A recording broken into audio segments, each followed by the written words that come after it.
and tried to see how close I could get to, being killed or, or killing myself. Guess what? If you can change your mind, you can change your life. If you're feeling anxiety, you're starting to get aggravated, you can utilize this. And I call it the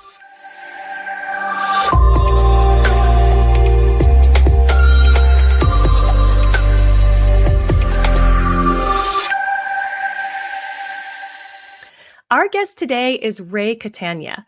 Ray is an award-winning author and metaphysical teacher. He is also a survivor of a near-death experience, which led him to explore aspects of the physical, metaphysical, and physiological, bringing together an understanding of both science and spirituality. With the tremendous knowledge Ray has gained through his research and mentorship, Ray empowers individuals through incredible life transformations by helping them to reshape their reality. He is known for his expertise in the mind-body-soul connection. You can find his website at raycatania.com, as well as his 2 books, The Atheist and The Afterlife, and You Are Still Alive, Now Act Like It. We want to welcome you to the show, Ray. Thank you so much for being with us. Thank you, guys. I appreciate you having me. It's an honor and a privilege. Thank you so much. Ray, I want to start with your book. The title is very interesting, The Atheist and The Afterlife. I think that probably grabs a lot of people's attention right away. So did you grow up with a religious background? When did you consider yourself an atheist? Yeah, so I did. I grew up Catholic, Roman Catholic, and that was the only thing accepted in the home. No deviation would be accepted.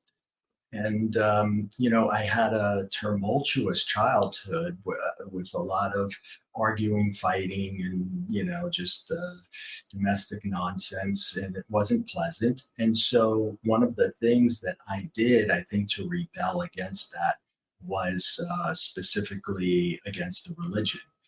Also, I looked at it even as a young person,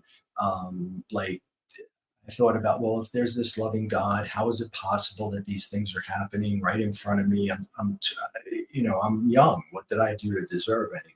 Right? So I kind of adopted that attitude and chose to rebel by going as far as I could go to the other side, which was atheism. It wouldn't have mattered really what my parents believed in. I just still would have rebelled and gone the other way, whatever it was. So it was more about the rebellion. So that lasted for quite a while, many years, in fact. What would happen in my home is, let's say, when the arguing and fighting was going on, as a little kid, I would hide so that I wouldn't be, involved. And I might hide in, a closet or lock myself in the bedroom or maybe out in the yard. And, I think I tell a story of I had a little radio and I would listen to the Yankees, which is true. And that's really all I had. But if I didn't have the radio, I had nothing. So it was just me and me waiting until like 1 o'clock in the morning to be able to go to sleep. And I forgive them for that now because I understand a lot of things a lot better about people in general. At that time, it was very traumatizing. So when you're isolated and staring at something, perhaps a wall, let's say, after a while, the wall became something more than just the wall. It wasn't a blue wall or a white wall. It had no color anymore. And it wasn't made of wood or whatever it's made out of. It became energy, and I could start to see the lines in it. And I didn't think anything of this. I just thought if you stared at it long enough, everybody could see it, right? So I didn't think anything of it. But that was my first interaction with energy. And much later, it was when I was about 20 years old, and this is when I have my NDE. And this opens up a whole new portal. At the age of 20, there was a fire in my home, and it was in the kitchen. And the fire was caused by a gas leak. The gas was rising all night long. So my bedroom was directly above the kitchen. My bed was directly above the stove. And although there was no fire yet, the gas had been leaking. It was natural gas, so it would just rise. And I was breathing it in all night. We don't know for how many hours. And in the morning, my mother got up and she turned on the stove to cook, make breakfast, what have you, I don't know. and a big ball of flames just came out of the stove. And there's a safety valve on those things, so it kind of puts itself out. But by that time, the wall had caught fire. There was some smoke, but it wasn't the smoke or the fire. My father was there with a fire extinguisher, is the way I understand the story. Obviously, it was upstairs. They put it out before the fire trucks came.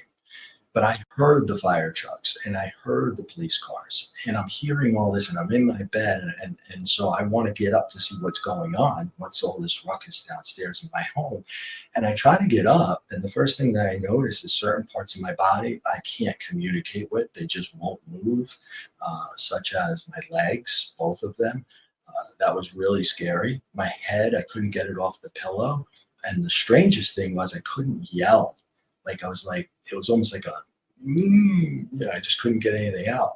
And so my arms worked, or at least, kind of one definitely worked. The other one was so-so. And I'm trying to pull myself to the edge of the bed because I figure I got to get out of this bed or I'm dead. I kind of just know that based upon the way I'm feeling.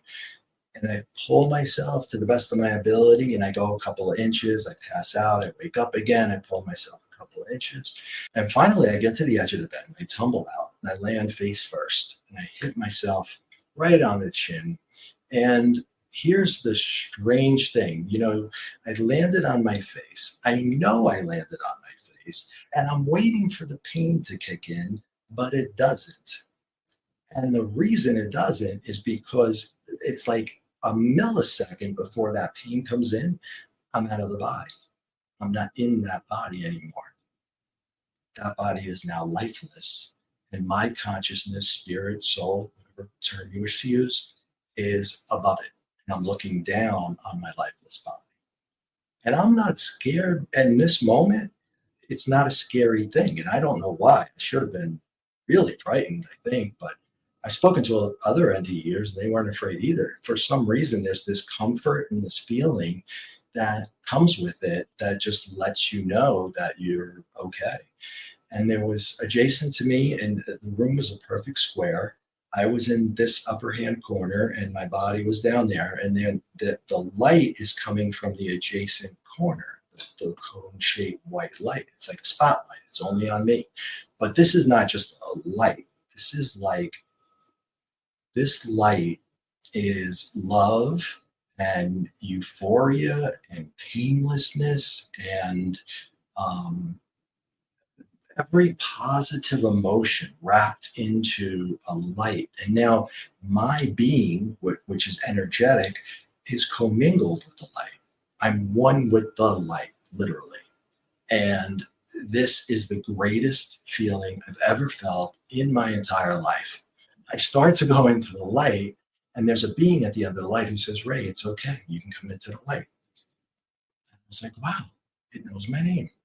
And I don't know if it was a male or female. It had no human form whatsoever. It was lines. They were just lines, and they were communicating. We weren't even talking. I wasn't hearing it. I'm just receiving it. So I proceed to go into the light. And as I go in further into the tunnel, the euphoria intensifies. So now I really want to get to the other side. This is great. And at that moment is when my father kicks in the door, and he sees me on the floor, and he scoops me up, and he's holding me, and he's hugging me, and he is in tears. He was completely distraught, and he was yelling for the paramedics, help my son, help my son. And, I didn't really have a good relationship with him. In fact, I can't remember the last time he hugged me before I died. It's like, and so it was a moment for me that was very emotional. And I wanted that. Like, I kind of longed for that relationship with my dad, and I never had it. So when I saw that, I asked the being at the end of the light if I could go back. And I don't know if that's the reason I came back or not, because, at that point I had just woken up, and I'm no longer in that room. When I woke up and I came to, I was on the living room floor, and the paramedics were resuscitating me. And I'm like, guys, I'm fine. What are you doing? Like, I was like startled. Like, why are these people on top of me? And they're like, just stay put, kid. You're you're not fine. You don't understand. And I was like, no, I feel great, because the euphoria is still there. Like, it doesn't like wear off right away. So I'm still feeling this throughout. And I said, well, didn't you see the light? Didn't you hear the voice? I mean, you guys were here, right? And then they start looking at each other like, we better run a talk screen on this guy and see what he's smoking. And, and so I just shut up, because I was like, okay, they obviously they think I'm crazy. I'm not going to say anymore. Take me to the hospital, do what they had to do. The whole time I'm there, I just can't stop thinking, what was that? Came home, and everything went back to the way it was. So it was like, my father went back to the way he was. It was like business as usual, right back in the same place. And I was like, I can't believe I came back here for this. I made such a mistake. Such a mistake. I want to do over. I want to go back to the light. And I really did. I was very depressed. So when I tried to explain this to my mother, she told me I was crazy. That didn't happen. Never tell anybody that. Absolutely never tell anybody that. And so I was, just like with the energy when I was really young, now I'm crazy again. So I just start to accept that maybe there's something wrong with me, and I'll just go back to atheism, because that was simpler. I don't have to figure anything out. It's very simple. I fell in front of a window on a sunny day. There's my white light. And I inhaled so much gas that I was hallucinating, and I saw a being and I heard a voice, and that's it. I just kind of washed my hands of it, put it in a box, and didn't address it. Now, you also have to remember, this is a time period where there's no computers yet. There's no internet. I can't just go and look this up. I have to speak to someone. And whenever I tried that, I was crazy. So I'm not going to do that anymore. So I shut it down, and I completely forgot about it. But it was about a year later or so that I moved out of that home, got my first bachelor pad, right? And I'm all excited. Yeah, we're going to have parties all the time. This is going to be great. And as soon as I move into this place, none of that happens, because I move in and I feel like the party's already going on without me. It's like the place is full. I'm being looked at. I'm being watched, and there's nothing there. I remember my first night, like, I was just moving stuff in and moving stuff in. I tried to sleep. I just threw a mattress on the floor. I could not sleep. It just felt like there were these things like around me, and it was energy. I know it's energy now, and it's pushing up against me, and it's making the strangest things happen with any electrical appliance. After I got established and I put everything in there, nothing worked right.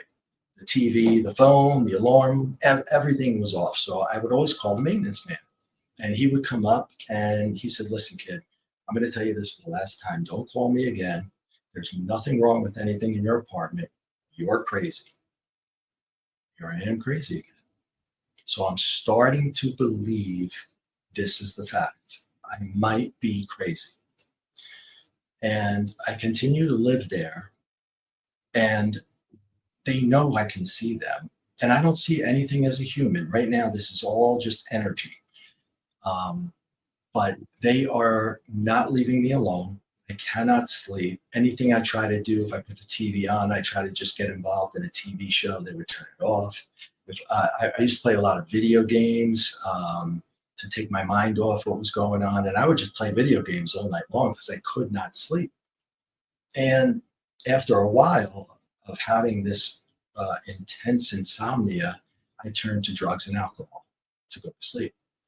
And a lot of drugs and a lot of alcohol, because it would knock me out. It was the only thing that would knock me out and make this go away. Even if it was just for a couple of hours, and I got that break.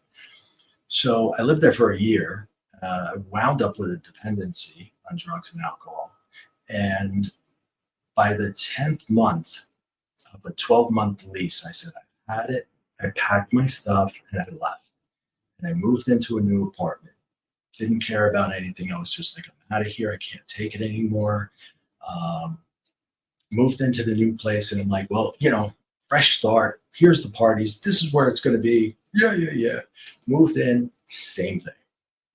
Same thing. So the apartments are not haunted.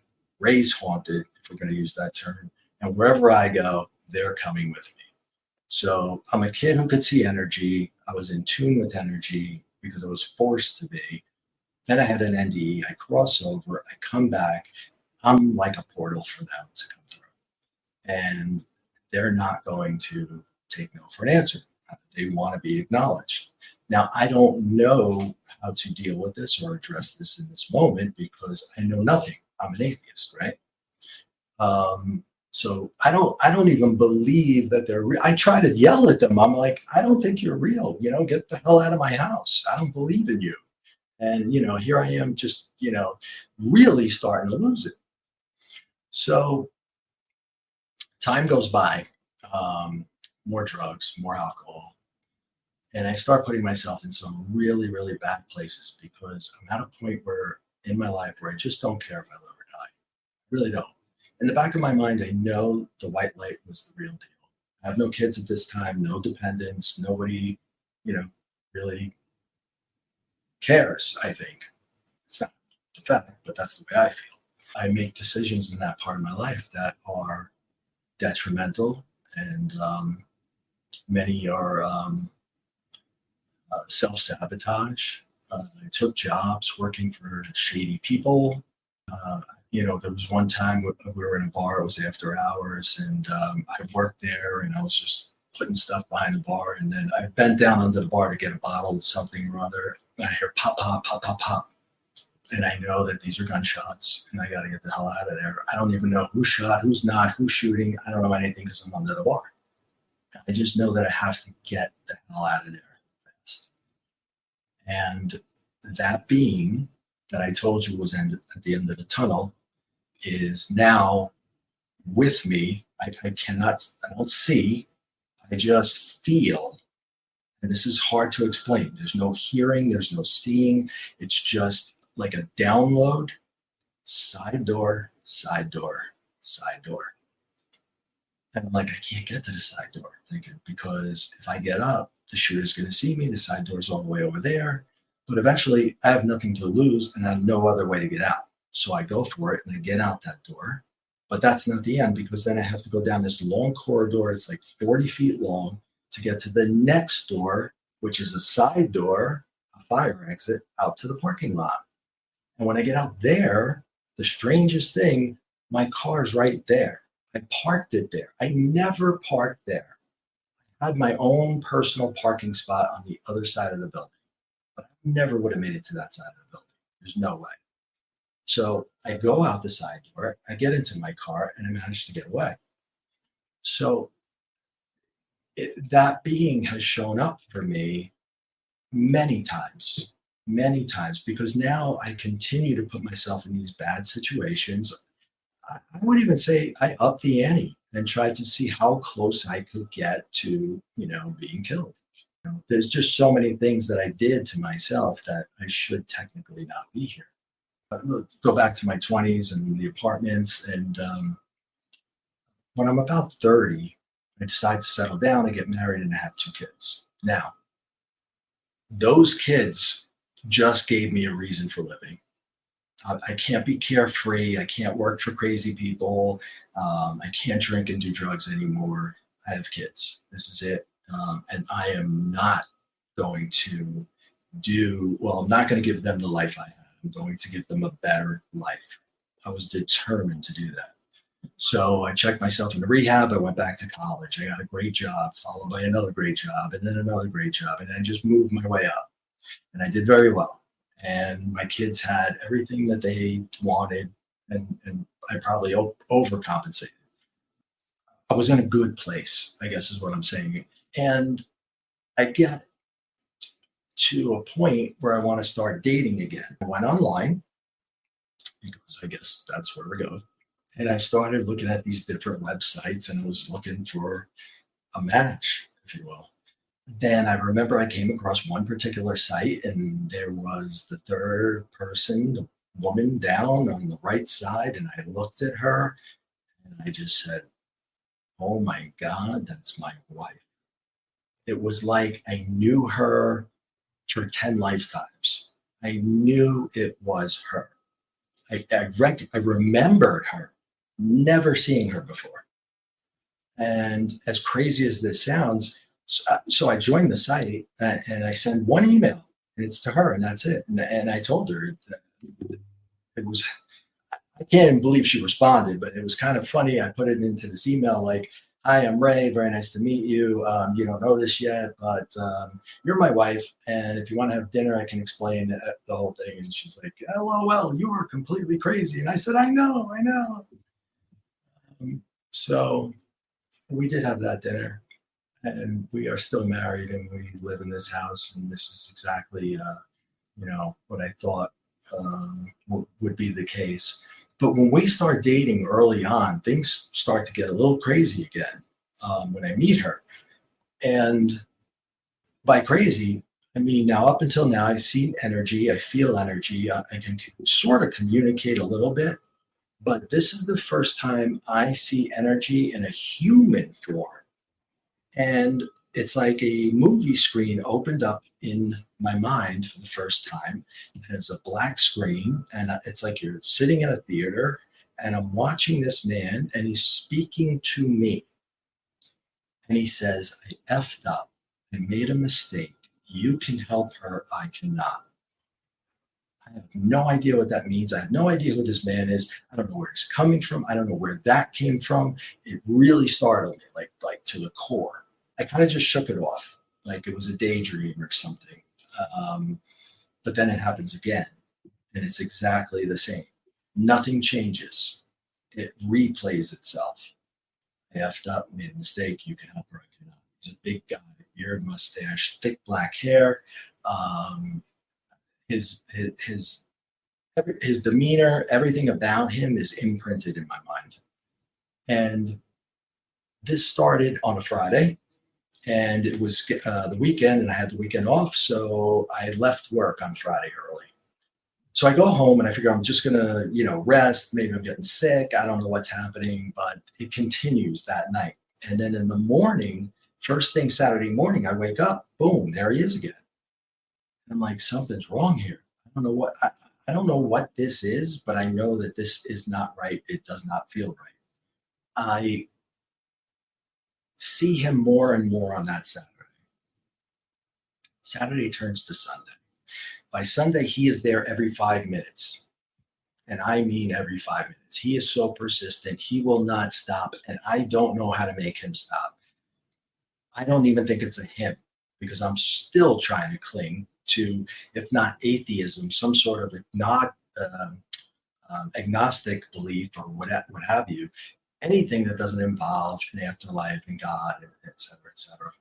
And he's just so persistent every couple of minutes. And I remember the breaking point for me was I was in a store and I'm paying for my stuff. I was online. I get to the counter.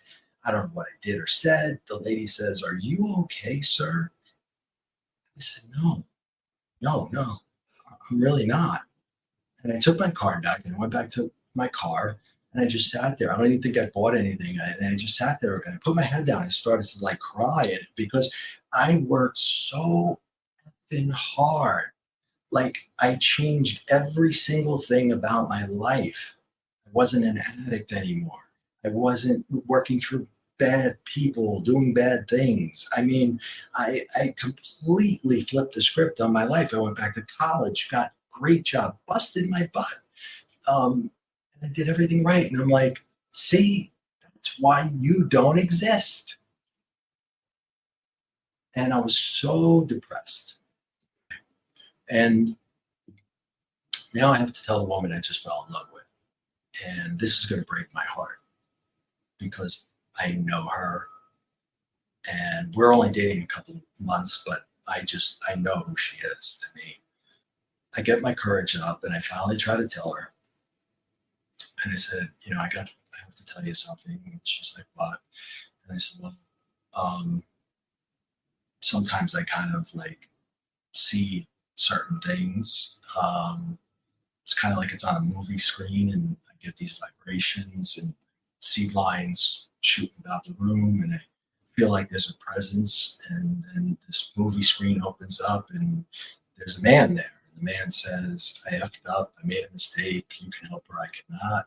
And it's like a movie that's playing in my mind, but it's also blocking me from being cognizant of other things, and it's taking over. And I don't know what to do with that. She goes, what do you look like? And I said, well, stocky guy, beard, mustache, thick black hair. Why? She goes, oh my God, that sounds like my dad. Now, mind you, my girlfriend at the time is a doctor of psychology and a doctor of neuropsychology. So I'm telling a doctor of psychology, I see people that aren't there. This is not going to go well for the relationship. And I'm expecting her to just run away, maybe give me a referral. Here, call this guy, never call me again. I'm out of there. Instead, she comes back with, I think it's my dad. I was like, what do you mean? How could it be your dad? You told me your dad died like 10 years ago.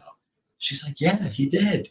And now I'm thinking she's crazy and I'm getting the hell out of here because you think I see dead people? I mean, that's just the craziest, most bizarre thing I've ever heard in my life. And she goes, well, maybe you're a medium, a psychic medium, and you don't know it. And I said, what the hell is that? And she goes, relax. I have seen many mediums, and my dad always comes through. And he's very powerful, and they all say the same thing. They can bring a medium to their knees. And I've seen some of the best in the world. And I'm like, okay, so what is this medium thing again? And she explains it. And I said, here's the thing, okay? I said, this man doesn't look like your father, okay? I saw the pictures. It does not look like him. You have that picture that's over the fireplace. It's not him. That guy is thinner and he has no facial hair. He doesn't have the thick black hair. She's like, listen, that's a very old picture of my dad. And she goes to her phone and she says, let me show you what he looked like before he died. And shows me a photo of the man that was on the screen. And I said, holy, you know what? You know that guy? And she goes, that's my dad, silly. And I didn't know what to do in that moment. It was like my jaw hit the table and I was stunned. Here is the guy that's been talking to me all weekend, running, making me crazy, and she's showing him to me in a picture and he's dead. This is not, coming together for me. So she goes on to explain what mediums do.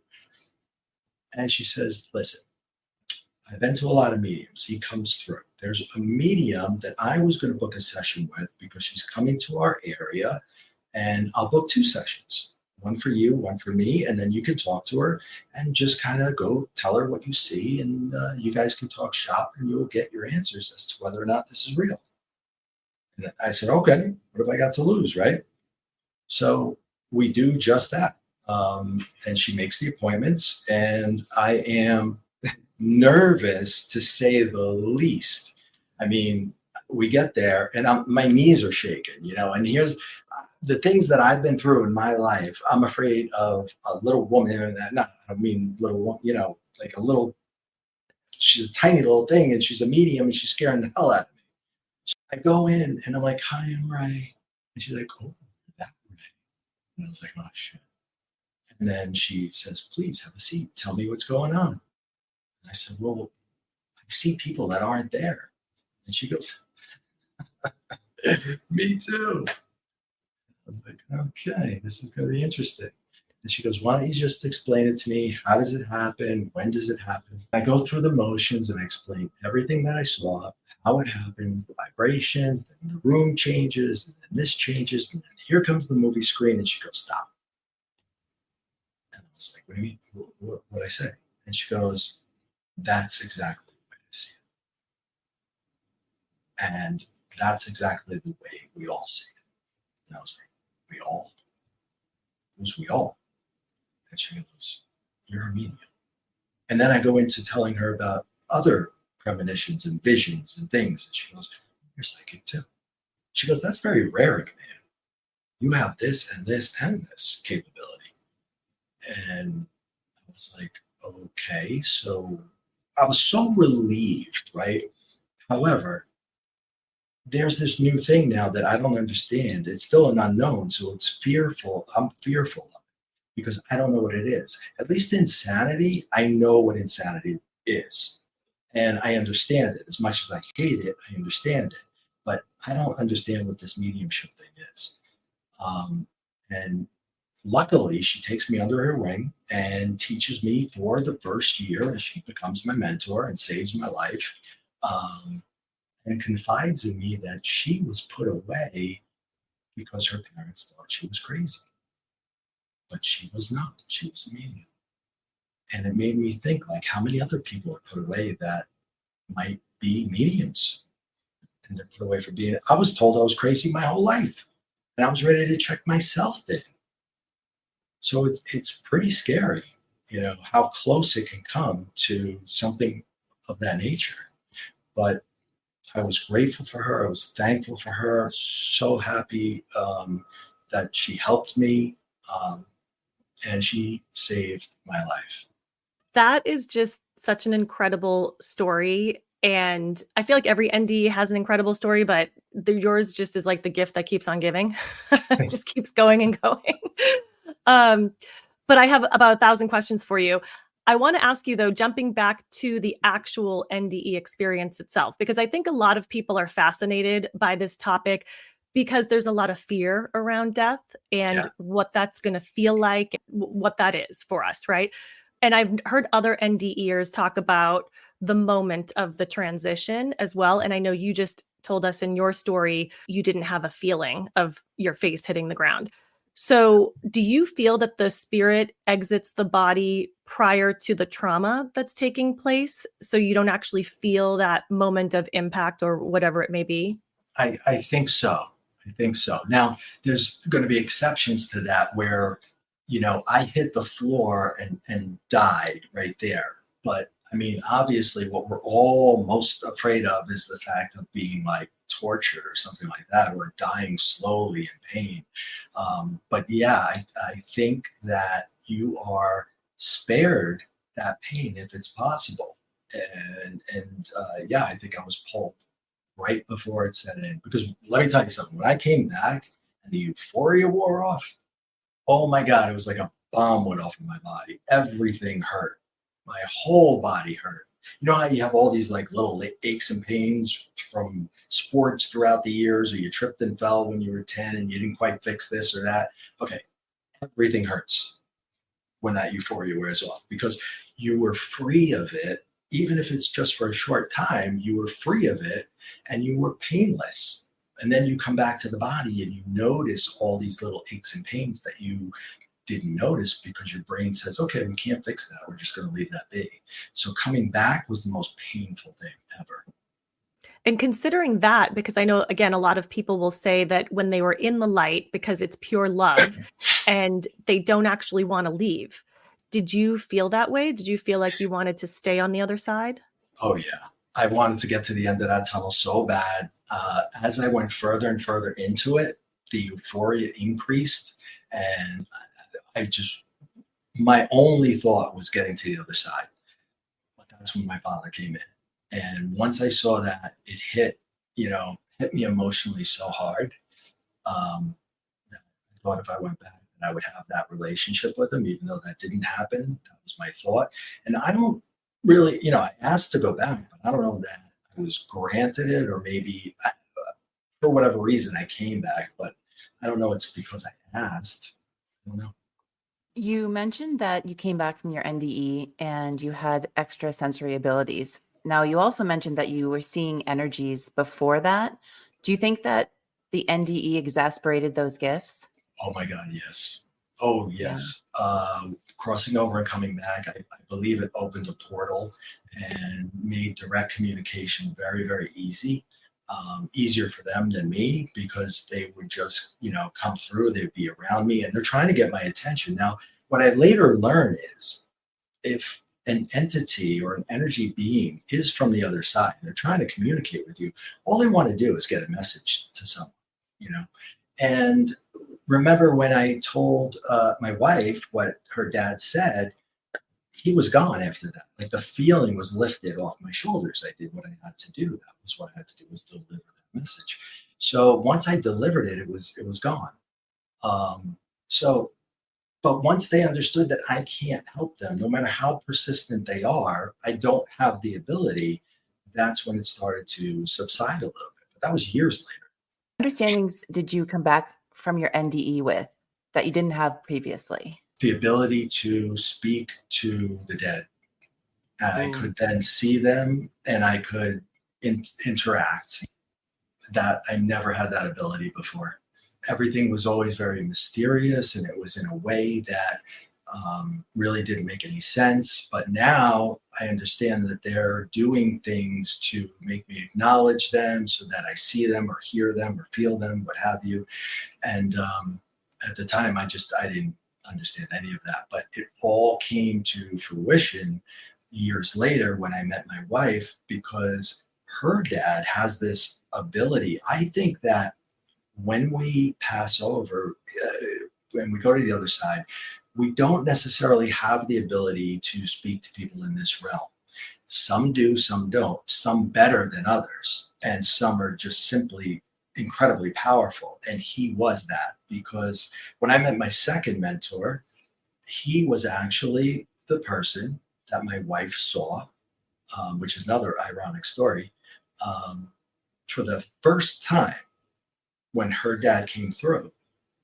And there's so many similarities between the way he saw him and the way I saw him, because he's a spirit artist and he actually drew him. And we still have the portrait. And we were on vacation and my wife took it out and showed it to me. And I was like, oh my God, that's your dad. And she's like, yeah, I know. I said, yeah, but what you don't know is that's how I see him. He's got that shirt on and that's the hair the way it is and the beard and everything. And she's like, wow. And I said, who drew that? She goes, a medium. And I said, who? And right away, we looked him up on the internet and it said, now taking applications for a 2-year mentorship program. You must submit your application before the deadline of February 15th. That is my birthday. It's always been on my birthday that something like this happens. So she's like, are you gonna submit your application? I said, does Pope shit in the woods? I'm sorry, I'm from Jersey. I'm gonna fill it. Yes, I'm filling it out. Are you kidding me? That's like divine intervention. So now here I am looking for signs, symbols, and synchronicities, after just 1 year. And he is the most amazing man I ever met, and I think I may ever meet. And it was a 2-year program, and that was back about, I don't know, 6 years or so ago. So I'm the kid that's never going to graduate, that sits in the back of the class, no matter the new classes come, and I see them come and go, and I'm still there. I don't want to graduate because I'm not leaving him ever. You cannot get rid of me. And he goes, that's fine. Hope you're okay with it. Well, that actually answers my next question, which was going to be exactly that. How did you determine who to work with as a mentor? Because there are a lot of people out there that claim to have these abilities and can teach, as you said earlier, some better than others. So, obviously you just explained how you arrived at that, but the synchronicity is just amazing. How the information finds its way to you. That is the most interesting, right? These two particular people were the ones that guided me. And I don't think that's an accident at all. The first one, if you remember, she was able to really identify with what I went through because she was called crazy, crazy, crazy. And that's what I needed, was somebody who got me for the first time in 40 something years. I'm sitting with somebody who doesn't think I'm crazy when I tell them the things I can see. And that is what I needed in that moment. And then a year later, I work with my next mentor who can see the man that I saw the very first time. And he said the same thing. He was so powerful. He drove him to tears. He was crying during the reading. He's a powerful guy. He was powerful when he was here, and he's powerful up there. So, he's just that type of presence and still is. Yeah, I also know, I've heard you talk before, that you became very well read on metaphysics and physics, and you were following all the great philosophers, Deepak Chopra, Eckhart Tolle, Joe Dispenza, and then you were also following Tesla and Einstein as well. Did you have any interest in any of these topics prior to your NDE? Well, science was always like something that I enjoyed, especially astronomy in particular. And one of the very first things an energy healer said to me is, "You need to get back to astronomy." And I was like, "Get back?" I'm thinking, "And you mean in the sixth grade when I did that report and I built the solar system?" And so I did get back. And what it led me to was books about physics. And that led me to being more interested in quantum physics. And then I started to study just about anything I get my hands on: Einstein, Tesla, Bohr, you name them. And I went back to college for metaphysics and I did my bachelor's. I got ordained through the school, and then I did my master's, and now I'm doing my doctorate. And it's only taken me about 10 years. So, I'm right on track with the way I go to school. Um, so I combined that with physics. So metaphysics and physics. And yes, like you said, I studied everybody on the other side of the spectrum too. Eckhart Tolle. Right now, I'm in a 4-month program with Eckhart Tolle. I'm so grateful because he's an amazing individual. And him, Deepak, Joe Dispenza, who actually already is taking science and spirituality and putting them together.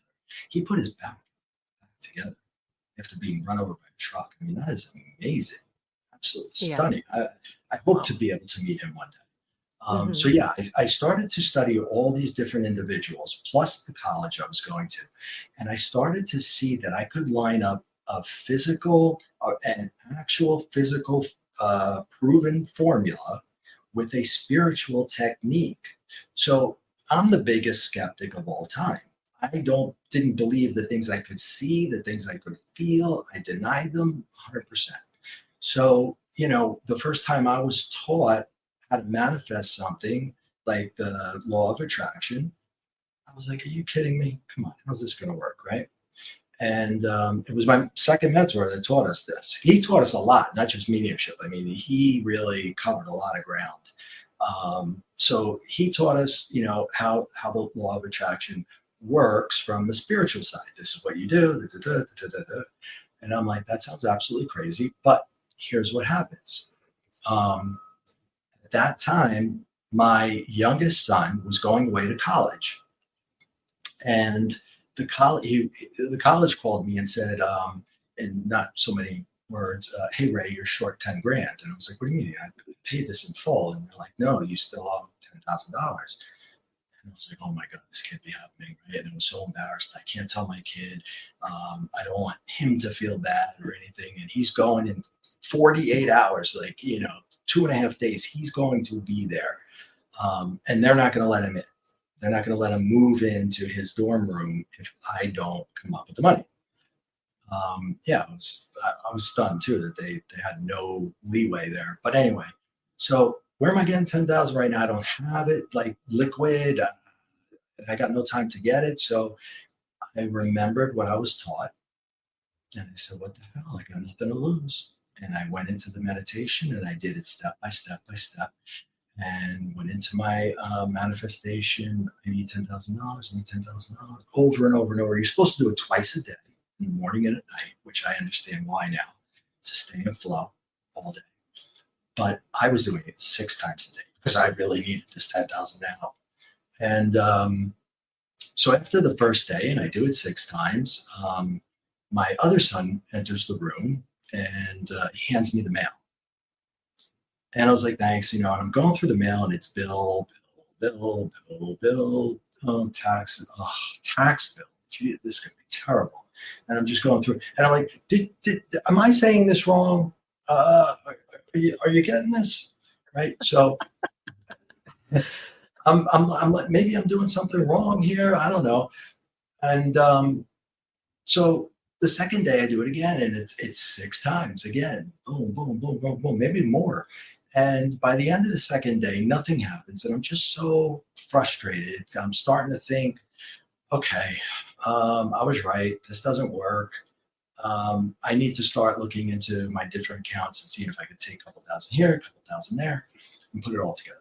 So as I'm working on that, I figure, let me just open them and see what the damage is. I always have to pay my taxes. I'm a 1099 employee, so I always have to pay. And I start opening it up, and my accountant does it the same way every year. So you take out the first letter, and it says, more or less, "Dear Ray, thank you for your business. You owe us X amount of dollars, for doing your returns." Okay, great. Next one says, "Dear Ray, you've overpaid the federal government $8,216 and something cents." Yes. Wow. And I was like, Yes. wait, I gotta read that again. Overpayment. That's refund, right? Like it's that's a refund, $8,200. I was like, that's incredible. So then I put that letter down and I take out the next one. It says, "Dear Ray, you've overpaid the state of New Jersey $1,800, 42, blah, blah, blah, and some cents. It's $10,001. Wow. Yeah. I just got goosebumps. Money." And I said, "I am so sorry. I will never doubt you again. My bad." It was there on the first day. I said how Amazing. imperative it was, and I said it's for my kid. It's not even about me. And there it was. So I spent a lot of time trying to figure out how this works. And I figured out how we put out, or how we extend vibrations, how we turn visualizations into a vibration, send it out, finds a match, brings it back. And I started to piece together what Tesla was telling us: energy, frequency, vibration are the secrets of the universe. And I was like, wow, people would probably really like to know, not only does it work, but how it works. I know I did. So that's the second book. The whole second book is, there's still the stories and stuff that are in there, like in the first one. So if you don't read the first one, you'll get a gist of it. But it's more focused on things like that and breaking it down from a scientific point of view so that you can read it as a skeptic and say, wow, there's something to this. This looks pretty cool. You talk in your books about the conscious mind and the subconscious mind and how they work together. Can you elaborate more on that a little bit for us? Yeah, sure. So the first thing, like when I'm coaching somebody, the first thing I explain is how the mind works, because how the mind works is going to be the foundation of everything else that we're going to do. So if you understand the mind, you know that you can change your mind. And guess what? If you can change your mind, you can change your life. You can change everything. But first, you have to understand how it works. So we have the unconscious mind, the subconscious mind, the egoic mind, the conscious mind, and then at the very top of the heap, if you're like Eckhart Tolle, you have an awareness that oversees everything. Okay, let's go through it. So the unconscious, that's your emotional core. That's your core emotions, core beliefs, bodily functions. You don't have to tell yourself to breathe. You just do so. That's where that lies, right? However, subconscious, now we go up a notch. Subconscious is actually the largest part of your mind. Now, this is not your brain. This is your mind. Brain creates the mind. Mind controls the brain and everything else. So the energy that's created by the brain is the mind. So the subconscious, that's where you store everything, like a hard drive in a computer. It's stored there. It never goes away. You can't delete a hard drive, as we know. You overwrite it with other stuff. So everything from the day you were born is stored in here. And here's the kicker. Between the ages of 2 and 7, as a child, we're in what's called a theta brainwave state most of the day. And this is a hypnotic type state. If you go to a hypnotist and you say, I want to quit smoking, he's going to put you into a theta state so he can speak directly to your subconscious. And I don't know what they say, never smoke again, blah, blah, blah. And then you come out of it and your subconscious is like, oh, we don't smoke. Right. So that's how that works. Now imagine I'm between the ages of 2 and 7, and I'm absorbing everything around me. And in one case, my parents had a bunch of people over the house, and they were all talking about fears and phobias at the table. And I'm a little kid, I'm maybe 7 years old. I'm under the table, I'm playing with my trucks, and I'm just hearing the conversation. And when it gets to my mother says, "Oh, I'm definitely afraid of heights." Okay. So I take this in. I don't even hear it really, but it's there. And it goes right into my subconscious, who says, well, if it's bad for your mom, it's bad for you. And that goes through the egoic mind, because the ego is there to protect me and says, you're definitely afraid of heights. So my whole life, I'm going through life saying, I'm definitely afraid of heights. I even said it the way she said it. I wouldn't just say I'm afraid of heights. I would say I'm deathly afraid of heights, right? So literally, it's like brainwashing, and it goes right in. Now, at the age of 50, I went to Peru and I climbed Machu Picchu because we were going to have a big celebration up there with the elders of the tribe, the Karo tribe, and it was a big deal. And I really wanted to get up there. I did not even think about heights. I didn't think about anything. I went up that mountain. We did the ceremony, and then I came down. On the way down back to the hotel, I said to my wife, I said, I'm not afraid of heights. My mom is. And it was like, clank. We do what we hear. That's her problem. But I adopted it and made it my own because it made sense. If it hurts my mom, it hurts me. Not so. And we adopt their beliefs, and we adopt everything. And it's not just our parents, but it's our extended family.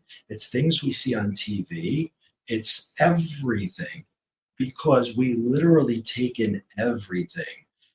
Don't quote me on the numbers, but if I'm not mistaken, the subconscious mind takes in something like 40 billion bits of data per second or something, whereas the conscious mind can process 40. I mean, it's like not even close. So, but the good news and the bad news is this: your subconscious doesn't know what's real and what's fake. So keep that in mind as we go forward. Let's go to the egoic mind. The egoic mind is put there to protect us, but it's also the overprotector of everything. And it can prevent you from doing anything that might hurt you in the littlest way. Don't get up on that stage and say that speech. You're going to look absolutely ridiculous. You're going to wear that? You can't wear that. Do you remember what you said to so-and-so last night? Okay. Protection, protection, protection. Stay at home. Don't do anything. Be nothing. So we have to break away from the ego and recognize that your ego is not you. It's all these other people. You just absorbed it and made it yours. I submit to you, not even 1% of your ego is you. It's all made up of your environment. And it's not just 2 to 7, but that's the time that it really hits, because you're just walking around like you're hypnotic. But if you have kids, I have my 2 kids, my sons, when they were 5, I would say, stop doing that, stop doing that, stop doing that, stop doing that. They don't even look. They can't hear me. They're hypnotized. But later on, they'll go, did you tell me to stop doing that? Yes, I did. Yes. So they don't get it in the moment, but they get it, and it never goes away. So it takes the conscious mind. We have to utilize the conscious mind, which understands what's real and what's fake, to go back and tell our subconscious, this is not real. This is not who you are. This is who you were given. And my number one client is a person who has it all. They've got the house in the burbs, the spouse, 2.2 kids, 3 cars, and a vacation home, and they go, I'm miserable. And I said, that's because you're living someone else's reality. This is what you were told happiness looks like, and you went for it and you achieved it. Now you're there, and you'd rather be a goat herder because that's who you really are. I'm just in jest, right? But there may be something that you wanted to do that you never got to do because your parents were going to tell you were idiots. And your ego said, your parents are going to tell you you're an idiot. Everybody's going to tell you you're an idiot. Everybody's going to say you're crazy if you do that. And we buy into that. We listen to this voice, and it's not real. It's not us, I should say. It's real. It's just not us. And then at the very top is our awareness.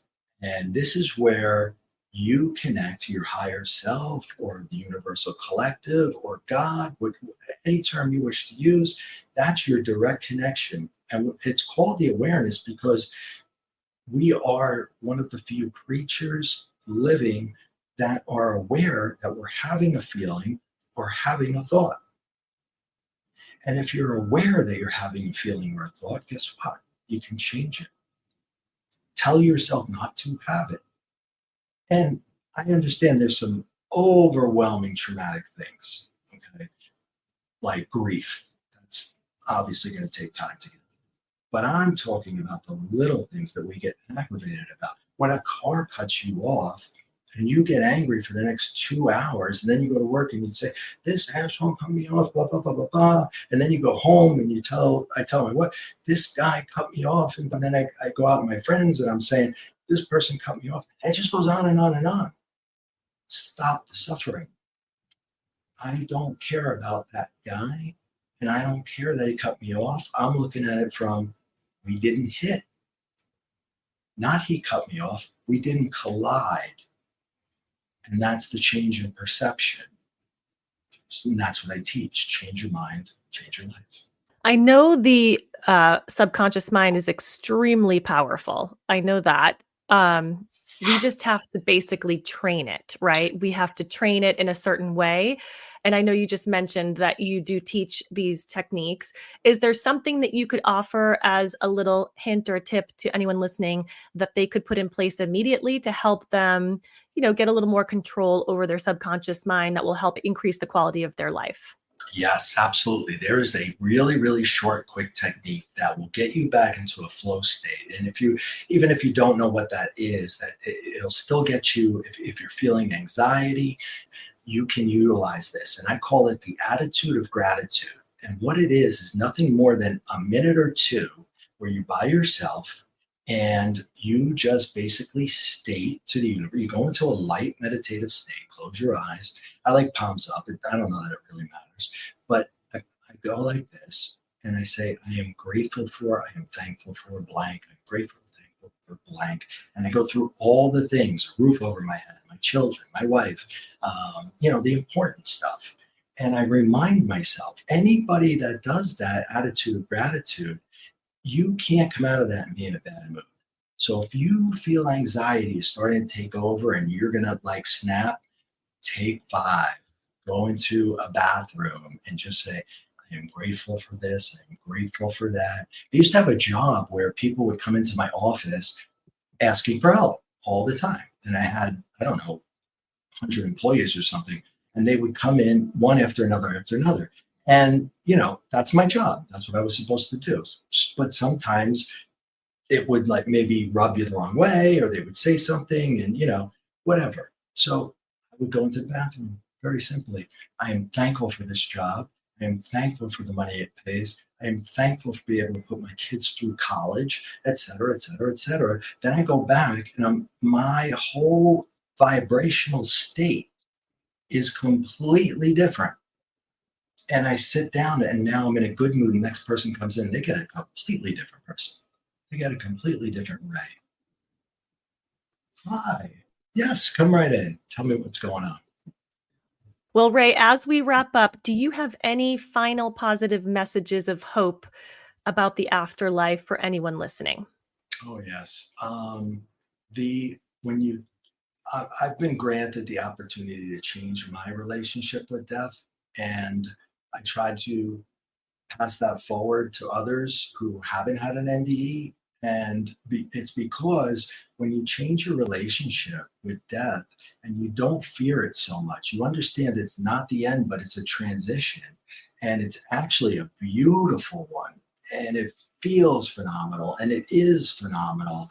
And, there were so many studies done about people that were on hospice, or not on hospice, but they were told, they were given their, you have 6 months, you have a year, blah, blah, blah.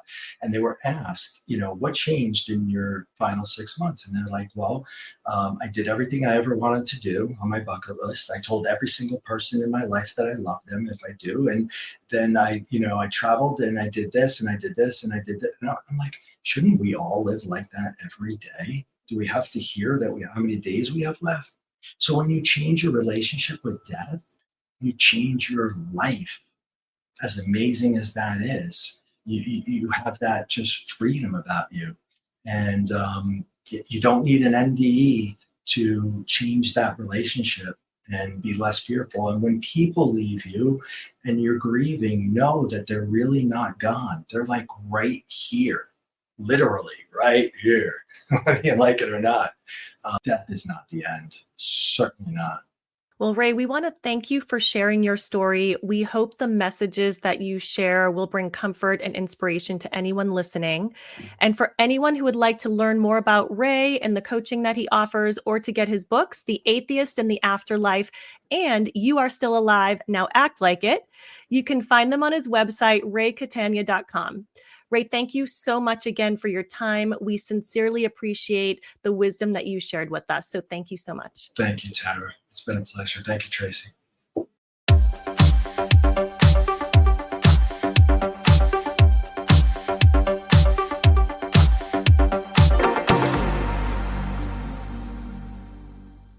Hi, Ray.